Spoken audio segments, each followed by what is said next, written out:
Our first story, the big story in fact on India Sense is what's happening in Bangladesh and the power struggle that is now coming to fore.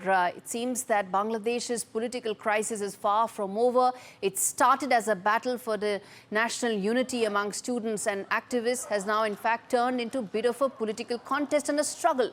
Bangladesh saw 19 student organizations from across the country unite for the National Student Solidarity Week, which started from the 26th of November. But after a week, now there are cracks that have appeared. The political student organizations, including the BNP student wing and some of the left-wing groups, have refused to attend a key dialogue. Why did they do so? Because they feel this is now mainstreaming of some of the extremist ideologies that some factions actually propagate. And in fact, they criticize the interim government for excluding certain factions and preferring those that have a more extremist ideology. Only a handful of student groups were actually selected, and those that were affiliated with the Islamic parties, whether it's the Bangladesh Jamaat-e-Islami or the Islami Andolon Bangladesh. And beyond that, most stayed away. They claim that the anti-discrimination student movement has now become a puppet of the government. It's no longer inclusive, but fueling division. Divisions that have only come to light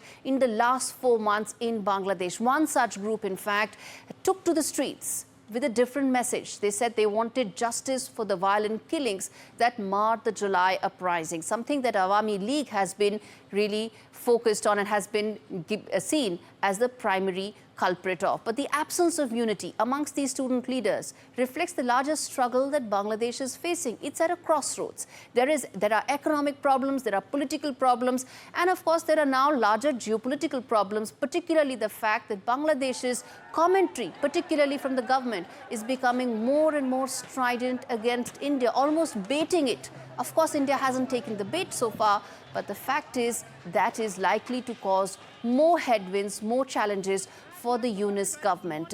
And in fact, as Bangladesh burns, we are now going to focus on what all should India be doing and what are India's options, given the fact that minorities, particularly the Hindu minorities, have been facing the wrath of extremist ideologies, extremist organizations. Now, there are a couple of things that India needs to focus on and navigate this volatile situation. Options are limited, but there are some options. First and foremost, the diplomatic strategy, as has been the case so far.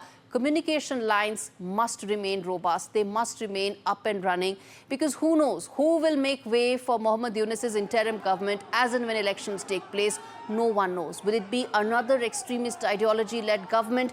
Even in that situation, if communication lines remain open, if cultural ties, historic ties, language-related ties all remain robust, that will make for continued communication between the two governments. As far as mistreatment of minorities is concerned, India has been calling that out repeatedly and must continue to do so. There are caveats in place as well.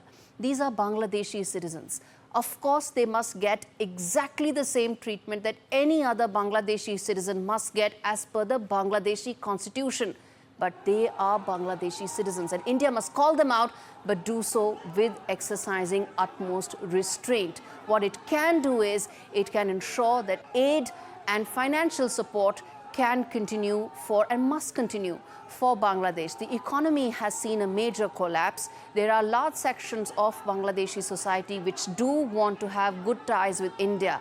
And in those circumstances and those people, they get emboldened, they get strengthened when aid continues from India, when grant continues from India. Remember, this is exactly what India did even during the times of crisis that Sri Lanka faced. The economic turmoil did not stop India from extending that big brotherly hand which lifted Sri Lanka out of its economic misery. In Bangladesh, things are different because, of course, there are extremist ideologies at play. But as I said, if India continues to extend that hand of friendship, some of these voices, extremist voices, may be reduced and may in fact be weakened by some of the other voices in Bangladeshi society, because not all want to stay away from India. They realize the importance, the significance of having ties with India, with New Delhi, which continues to be the big brother. And last but most importantly, India needs to continue to exercise restraint. It's been doing so and needs to continue doing so going forward as well.